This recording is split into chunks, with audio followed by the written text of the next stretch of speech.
All right, so the pretty big asked reverse dieting Wednesday call. Um, I think this is pretty important for a lot of you guys because a lot of you are going through a reverse diet. It's something that's not very understood, but when used properly, it can be a very beneficial tool to help you get to where that you want to be, if we're looking at a longevity standpoint. So, just in a basic nutshell, reverse dieting is it's a very strategic approach. It's like small incremental approach, as you know, I'm sure a lot of you have seen so far, to just gradually increase that caloric intake, after a period of dieting or just lack of eating, and particularly when calories have been significantly reduced, whether that be from again like a very severe diet or just not eating in general, which is what I see more common than not, just people not eating, just what it boils down to. Now, this method aims to do a couple of different things. The main things are restore metabolic function, number one, prevent rapid fat regain, um, optimize the hormones again, and really just optimize that long-term weight management rather than just a crash and burn diet. And once you do this one time, as long as you don't starve yourself for months and months and months on end and you don't crash diet, you should never have to do this again to a certain degree. Now, if you are going on these cut and bulking phases, like this would be something that you'll need to learn in the future. But if you're just trying to, slim down and get to a weight and maintain it, I mean, you should only have to do this in my mind just one time. Um, and so um, again, reverse dieting is something that I think everybody in my program just needs to understand what we're doing. Because probably at some point in your life, you will have to do this. Even if you didn't have to do it when you initially come in, it's still important to know. So we're going to look at first why reverse dieting. Why not just jump into the caloric deficit? Say, hey, I signed up with you. I want to lose 30 pounds, right? I don't got time to do this 2, 3, 4 month endeavor because my body's not ready, right? Well, there's certain things that we need to look at first. Number one, is your body actually in a good spot to make a change, right? You don't want to ever force the body to do anything. And when you force something, it's typically not going to work out in your benefit long term, right?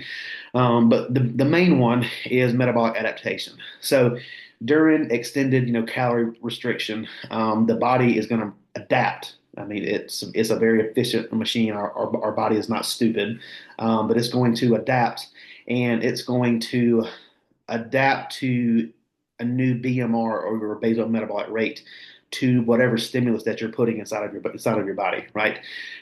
This dates back to, I mean, evolutionary times is what it boils down to. It's a survival technique. Your body does not know if you're in this current phase when you're going to get your next meal, right? If you think back to a long time ago, let's just say like the caveman or something, right? They didn't know when their next meal is or was going to be, so their body had to adequately dial things down to where they can still carry out, those basic, just metabolic functions, everything from, hormone production. I mean, thought processes, mental cognition, just everything in general, right? So the body is a very efficient machine, and it will down-regulate things to basically just say, okay, you want to play this game? We'll down-regulate everything that we can, just to be sure that we're going to survive. Just what it boils down to. Um, and so when you put your calories down to the very very bare minimum, your body knows it's not dumb. And that's why it's saying, okay, let's go ahead and start pulling everything down that we can. And one of the biggest things is obviously metabolism, and the second one, which is pretty close behind it, is going to be hormones. So your hormonal adaptations are pretty prevalent in this matter too. So your key hormones. So you have leptin, which is your satiety hormone. Then you have ghrelin, which is your hunger hormone, and then your thyroid hormone. All of these are impacted by just long-term dieting in itself. That's why when you're dieting and you're on less food, you get hungry more often. It's not necessarily a mental thing, but it's a biochemical thing. Your leptin and ghrelin levels get out of whack, and your body is telling you, "Hey, I am starving," and you could be okay, but those hunger hormones just get so out of whack that you don't really know if you're hungry, if you just need some water, if you just need to go to bed. Those chemicals inside of your body, those hormones are just running rampant. So again, it's kind of hard to tell in that instance. So. Um, if you think about it, a ton of people have thyroid issues, right? Um, but what doctors don't take into account a lot of the time is what these people have been doing for the past 6 to 12-ish months, right? It's just so much easier than to say, okay, well, instead of looking at what you've been doing for the past 6 to 12 month diet, exercise wise, I'm just going to, give you a pill to help stimulate your thyroid again, right? Well, to me, I'm not saying that's cheating because that's definitely not cheating. Some people do need that, but if you reverse out of that severe caloric restriction, those things will bounce back on their own, if that makes sense. So leptin decreases, ghrelin is going to increase, and if you think about this in relative terms, leptin is your I'm full hormone, and ghrelin is the I'm hungry hormone. So leptin is going to go down, ghrelin is going to go up. So your I'm full hormone is down here, and then your hunger hormone is here. So your hunger is just going, through the roof at this point. It's pretty much it's a double-edged sword, right? Your satiety hormone is going down, and your hunger signaling is going up. So that hunger is just shooting straight up. Um, and then when that happens, several different, downstream things happen as well too. Like your thyroid, that's obviously, going to, down regulate again and cause issues on that front as well too. Both of these, which is going to hinder fat loss and increase hunger. Which, if we're hindering fat loss and we're increasing hunger and we're eating on top of that, that's a pretty simple equation for rapid fat gain, right? Which will lead us to the next topic, rapid fat gain. So without a controlled transition out of a caloric deficit, I'm a big, and you might have heard me say this before, really anybody, if you're in a dieting phase, you have to have an exit strategy, right? That's why people fail at keto, carnivore, paleo, all these fad diets. That's why they fail. These people, they don't have an exit strategy to get out of that, right? I mean, if you're going from a caloric restrictive diet of, let's just say, if you're a female, 15, 1600 ish calories, and you don't have an exit plan to get out of that, you're going to regain a bunch of fat very, very quickly. And this is known as like rebound weight. You're just rebounding right back into what you were doing, and just the fat gain goes on fairly quickly, and it does not come off as fast as you put it on. As I'm sure a lot of you figure, it takes a long time to get that back off as compared to how quickly it can come on. Um, and if you think about this from a logical standpoint, so if you're dieting, right, let's say again, if you're a female, you're dieting on 1500-ish calories, right? At this point, your metabolism is suppressed. Let's just say, normally the baseline is here. It's now suppressed down to here, right? Like this is your normal, right? This is your maintenance, but you have suppressed it so much that it's down to here now.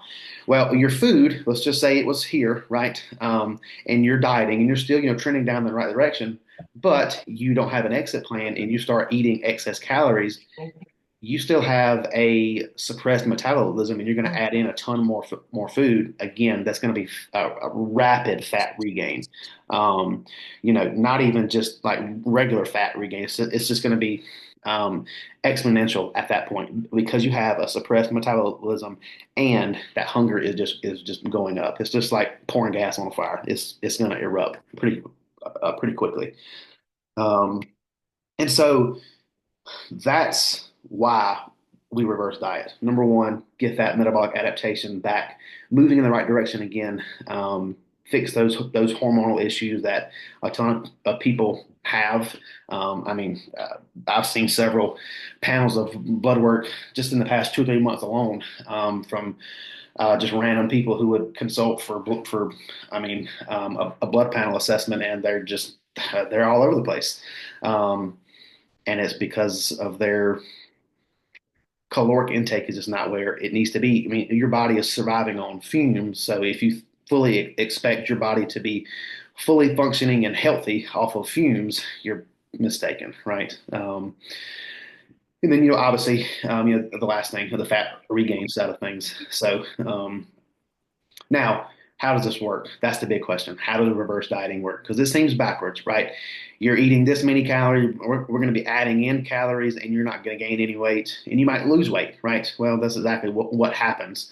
To a degree, it's kind of a little more, it's a little more complex than that. You're never going to outdo your body's energy, your body's energy balance, but when you dive into it that deep, this whole conversation will just be very easy for you. So, but to keep it simple, how reverse dieting works. So, number one, it's a gradual caloric increase. Now, what you want to do is you want to start that caloric intake with where you're currently at. So, if you come to me and you want to sign up for the program just like you guys have, that's why that I have you guys track for, several days in a row, because I need to know where you currently are at. If you've been currently eating 1,200 calories a day, I need to know that. That is going to be our base starting point. Now, some people, will go ahead and say, okay, well, they've been eating, 1,200 calories a day. Go ahead and bump them up anywhere from 15 to, 30%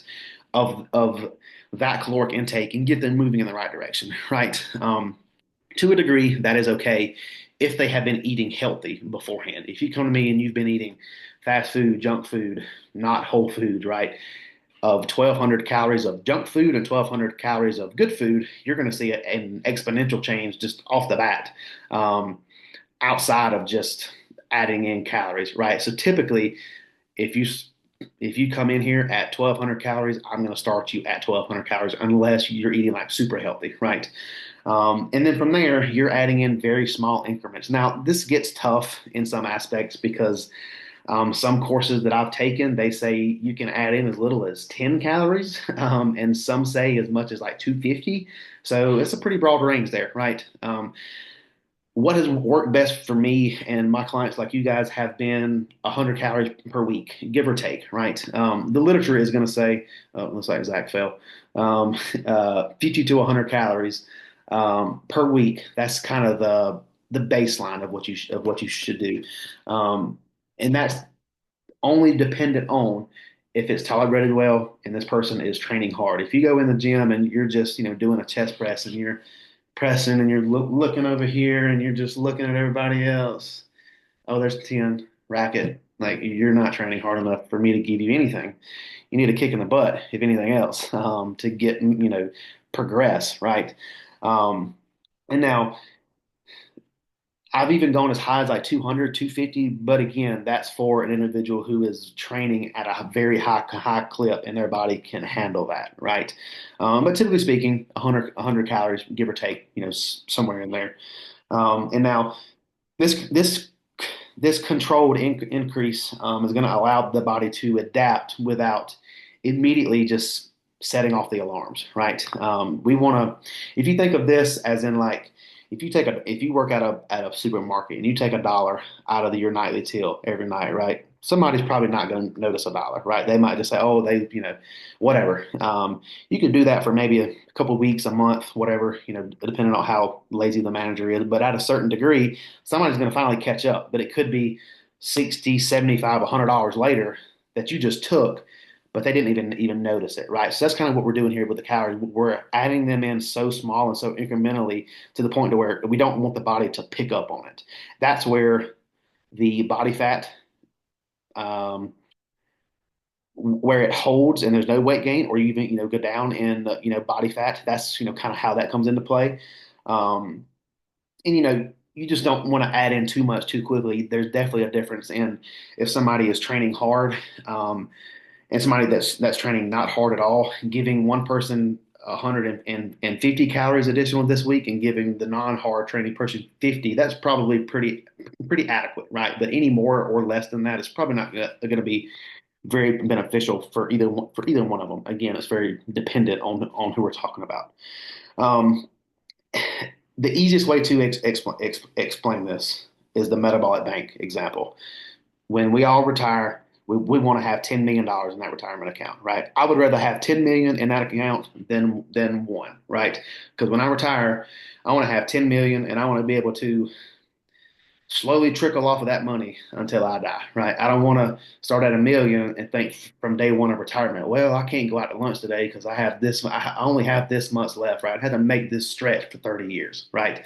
So with your calories, when we're trying to start a cut, we want that number as high as we can. I would rather start you at a cut at 4,000 calories than start you at a cut at 2,000 calories because there's so much more room for us, to play in between 4,000 and 2,000 calories, right? If you were to start at 2,000 calories and your BMR is 1,600, well, good luck. We got 400 calories to play with calorie wise. Then we have to dump you into doing a ton of cardio.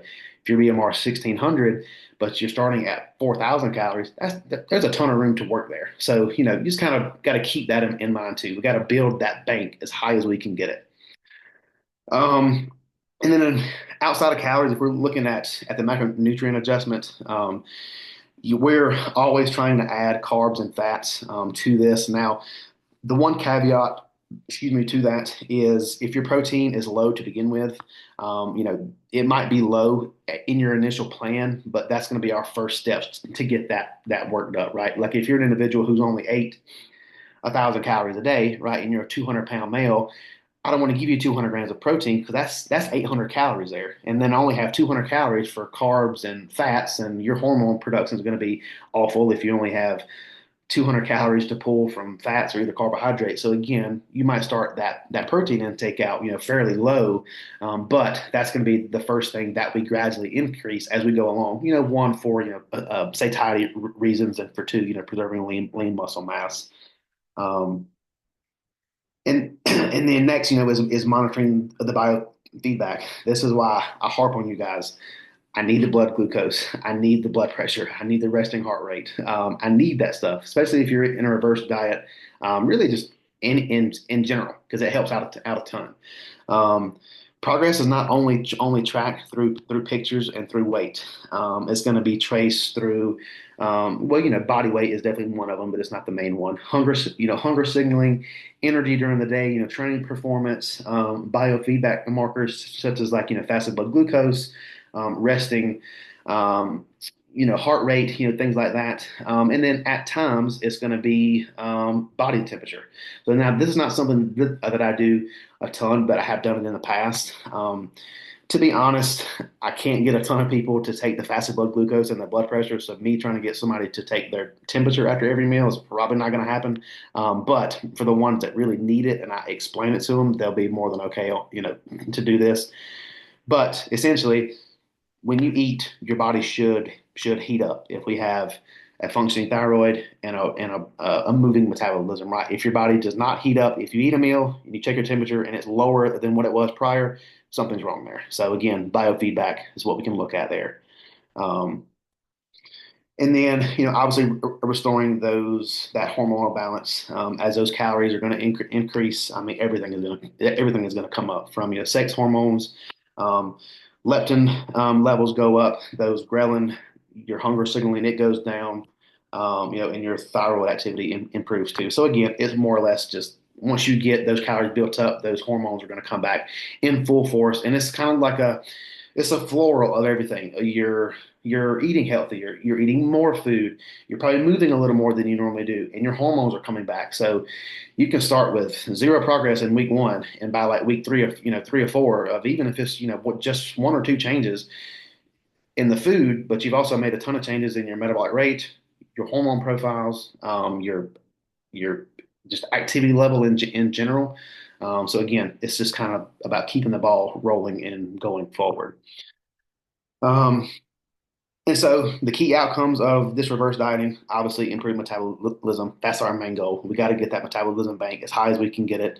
I mean, if you don't have enough money in a retirement account, you can't retire. If you don't have enough money in your caloric bank, you can't cut. It's impossible. It's not impossible, but I don't think anybody wants to do hours and hours and hours of cardio. It's not fun. Just wouldn't rather do that at all, to be honest. Um, And then muscle retention and performance, obviously adding in more calories. You can ask Ren for this one, adding in more calories, more strength in the gym, better gym performance, things like that too. So if we're adding in more food and we're getting stronger in the gym, our gym performance is increasing. We are adding on, muscle tissue. And then again, that is a whole different side of things. Improvements, metabolism, just a whole array of different things. And then, maybe some smaller things like, psychological relief, just eating more food in general. Typically, people don't have an issue eating more food. Now, they might have an issue eating more healthier foods in the beginning, but their affinity for those nasty cravings, like I'm not gonna say nasty because I do enjoy a cheat meal every now and again too. But that affinity for those cheat style foods are gonna go away, and that psychological effect of just eating more food is a good thing. Now, if you're like me and have to eat 5,200 calories a day, I wake up in dread going to the kitchen because I'm like, crap, I got to eat this stuff again. It's not the same stuff, but it's like, oh, I got this mountain of food over here that I got to eat today, which is fun. I'm not complaining. It's just kind of goes along with what I do. So, um, and then the last thing, how long does it take? It depends. It depends on the person, how adherent they are. If you're a client who comes in out of the gate, you're ready to make a change, and you're like, I want to get this reverse phase done. Let's knock it out. And we're seeing the weight hold on. We're seeing the body composition improve. We're seeing biofeedback improve week by week, and we're adding in 100, 150, 200, whatever calories. I mean, if we're trying to increase your caloric number by like 2,000 calories, well, 2,000 divided by 100 calories at a week, 20-ish weeks, right? Somewhere in there. So again, 4 to 5-ish months, but that's when you got to sit back and think this individual wanted to come in here right away and lose 20 to 30 pounds, but it took them 4 to 5 months of work to get their body in a position to do this.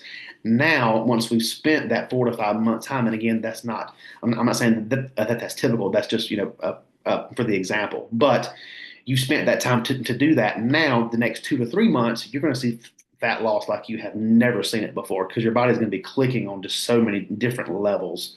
Um, and again, it really just depends on the person. If you come to me, hey man, I messed up this week, XYZ, I didn't do XYZ, like okay, like there's really nothing that we can do because I don't want to add in more food if we're missing what we're doing now, right? Like I don't want to give somebody more to do if we can't do what we're doing right now, right? Now, if there's things that we can change to make that adherence better, we'll do that. But just simply and blatantly, I don't want to eat that today. I'm gonna go about Chick-fil-A.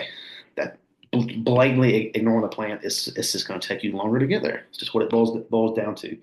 Um, so, I mean, outside of that, I mean, that's pretty much what a reverse diet is in an essence. Um, and again, when somebody says reverse diet, they're always in this mindset of you eat more, you're going to burn more. And to an extent, that is true. And we are going to boost the metabolic rate, but it doesn't defy the energy balance laws. Your body has a set, we all have our own, energy balance, and it's a little different. It's a little more in detail than calories in, calories out. But again, um, if you do the whole array of eating from crappy food to good food to hormones are coming back to more activity, more time outside in the sunlight, more vitamin D, I mean, just everything just kind of compiles together and just makes for um, a pretty, I'm not going to say an easy reverse dieting phase because reverse dieting is difficult because we're adding in such small increments in every single week. So it does take a lot of determination and want to get to this point. But once you do that, like I said, you shouldn't have to do it ever again as long as you don't starve yourself or tank your metabolism again.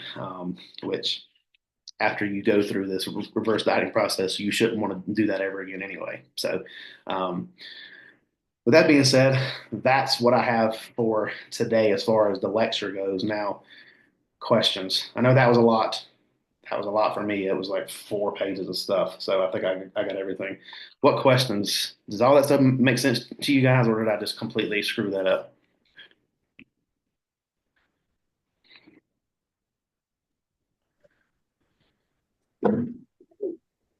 Anybody's free to say anything if they want to. Nah, I mean, I'd say that that makes sense. So whenever you say that you would never have to really do it again, that's only if like you're not considering like doing a cut or anything. Yeah, Or well, and it depends on how long that you're in that deficit for. So, and if you do a cut properly, remember a cut is never going to be linear, right? A lot of people think, all right, I'm gonna lose 1 pound a week for the whole year. I'm gonna be down, 52 pounds by the end of the year. You might be down 50 pounds, but you're not going to lose 1 pound a week forever, right? At some point, you're going to have to raise your food up to kind of like a diet break or like a refeed yeah, to bump that metabolic rate back up, and that's going to prevent that. So now if you just dieted straight week 1 to week 52, yeah, you just screwed yourself up again. And you're going to have to reverse out of that. But if you're diligent with it, and every 8 to 12-ish weeks, bump those calories back up, even if it's by like 500 calories a day for a couple days, just to kind of like let the like remind the body like, hey, I'm still here. My metabolism is still up here. Like wink wink kind of thing. And then you go back down, and you're gonna lose off of that, if that makes sense. yeah. Like for instance, I think I have to go back and look. I think your first reverse phase was it lasted several months, I believe. Yep. Yep. Yeah. And then we lost a crap ton of weight, and now we're reversing up again. So, like Ren's is a little different. He's eating 4,000 plus calories a day and still losing weight. So, but we're bumping his calories up, and he's still losing weight, which is typical. It's just typically not in this fashion, but Ren also does train hard, and he's like 9 foot tall. So, but but yeah, I will say it's hard to do that, to do the reverse dieting. And it kind of sucks that it has to be that way, to be honest, because a lot of people come into this, and I don't want to be like I want to like ease people into this, right? Like, you know, I want to take, the slow approach, teach these people, how to do these type of things, but we have to do the reverse first. And if we just ease into it, and if we do these other extra things, we're really just wasting time, is what we're doing. A lot of coaches, they want to ease you into it, and like, all right, let's start to learn macros this week. Let's start to learn getting steps this week. And I'm like, you know what? Screw it. I'm gonna throw the whole kitchen at them, and what sticks sticks. What doesn't stick, we can fix in the coming weeks. But let's get what we can to start, right? Because again, you guys aren't here to waste time. We're here to make progress. I don't want to coddle you guys, and hold your hand to get you where that you need to be. So, again, it's hard starting out with a reverse diet. Probably 90% of the people that come in here have done a reverse diet. Lacey's doing a reverse diet. Ernesto's doing a reverse diet. Miss Cody and Rachel's doing a reverse diet. Ren's done a reverse diet. You will do one soon, Jacob, and Chandler will do one soon as well too. So again, it really applies to everybody. And it's hard. It is, but it's worth it on the back end too. So The mental aspect was the toughest part by far because I came in like with my goal of like I wanted to be a certain like body fat percentage by the end of the year. And then going into like a 3 to 4 month reverse, I mean, it was like different than what my expectations were at first. But like, and now on my second or third reverse at this point, um, it's the coolest thing because now I'm like, I'm the strength is going up tremendously and my body feels good. It's responding and I'm still losing weight. So it's awesome. But it's like anything else, right? What you put in is what you get out of it. And like in the beginning, I'll be completely honest, it was a mental battle and I was like a pitfall of my own doing that. Like I got lazy towards the end. I was like, oh, how much more of this, right? And then like the steps were like I was missing 1,000 steps or something, or like going out to eat a little bit more frequently. And I think that's when like we probably ended the reverse maybe a touch early just because my body was the weight was going up. And that's my fault, right? Like I think we probably, and that's why now we're like reversing up like significantly more calories than the last time. Mhm. Um, but it's kind of like you have to see that whole picture yourself. And I guess, I mean, not to say this would happen to everyone, but for me at least, it was almost like I had to learn it and see it in action. And it's been awesome. And I mean that's the hardest part. When I talk to people on the phone and I try to make them understand that. I mean, I had a girl a few months ago that was like, "Hey, I have a wedding in 4 months. I need to lose 20 pounds." And if she had a fully functioning metabolism, everything was going right, I could have made that happen. But I had to fill out a metabolic assessment, and I got on the phone with her. I'm like, it's not going to happen. You need a good 3 to 4 months to reverse diet to get your body to where it needs to be. Well, I'm only eating 1,200 calories and doing cardio every day. Well, I'm like, well, that's why. It's hard to make people understand that to lose fat, you sometimes need more food and less activity. Um, but again, until you see it in person and until you understand the mechanisms of it, they're just like, this is not for me. I'm going to try keto again, or I'm going to do carnivore. I'm going to do hardcore or something to get me to where that I want to be. Hell, I might lose 15 pounds of muscle, 3 pounds of water, and 2 pounds of fat. But as long as that number goes down, I'm happy. That's kind of the way some people think. But again, it's a process, and you just have to buy into it. Just what it boils down to. So, but well, um, I say that was a pretty good call. I would say that's probably one of the best ones that we've had in a while. I Oh, for appreciate sure. everybody joining in, including Ernesto. Ernesto, you were like one of 20 now when it comes to Ren, so on the attendance. So we're definitely gonna get on to you about that. Jacob I, missed last week too, so but yeah, I apologize. If you didn't send that this morning, I probably would have missed this again. Every single time I check, I'm like, oh my God, it was another one today. Because usually in the middle of the day, I'm like not looking at anything. But this morning, I'm like, I'm gonna attend today. well, I It was appreciate you. I, I, very informative. Thank well, I appreciate you being here. So, and your reverse just ended as well too. So, and we're going down in weight. So, but you. all I got a righty. question for you. Can you hear me? Yeah. Go ahead. So when you're doing the reverse dieting and cardio, my question would be like, if you felt good this week, I mean, you've prescribed me like 8,000 steps, but if I felt good and I walked 15,000 steps this week every day, but next week I didn't have time and I only was able to walk the 8,000 that you said, am Nope. I hurting myself, um, Yeah. by walking too much? Does that make sense? Because Yes. Yep. So if you think about it, if I give you, let's just say it's 10,000 steps a day, you're eating 2,000 calories a day, and I have your energy expenditure through your workouts at this certain number, right? Um, and we're adding in 100 extra calories, right? A day, but you're going over and beyond to do extra cardio, thinking it's gonna help you.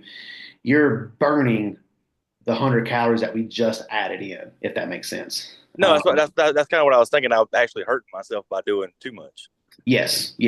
So, and that's the hardest part is everybody wants to come in here and just, out the gate, go full throttle, but like doing too much cardio or, extra steps, that kind of thing. Like we're adding in that number very incrementally. And then, so if we add in this much, but you're adding in this much cardio, it's going to that net balance is probably going to be less than 100 if that makes sense. So, Absolutely. Yeah, absolutely. I just wanted to make sure I wasn't thinking wrong.